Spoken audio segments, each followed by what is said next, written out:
Kasi, niluluto ko sa tugon. Kaya masarap siya. At hindi nababago yung kanilang recipe. Ever since kasi, bata pa ako, yun na talaga ang lasa nila.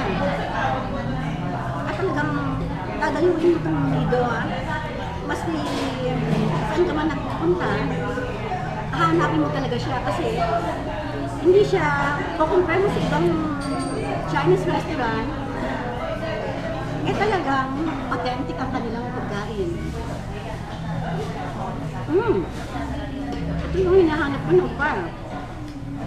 Hindi siya nagbabago Tsaka,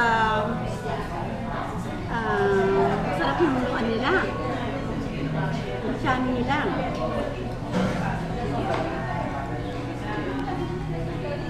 Malambot yung pork na ginagamit nila at pressed pan. Parang ang pakiramdam ko lang yung sumarap talagang dadayuhin ko itong lido. Nakumpisa ito sa Ongpin. Ngayon, marami na silang branches, kamukha ng West Avenue. Pinupuntahan ko din yun, Malapit din itong lugar na to.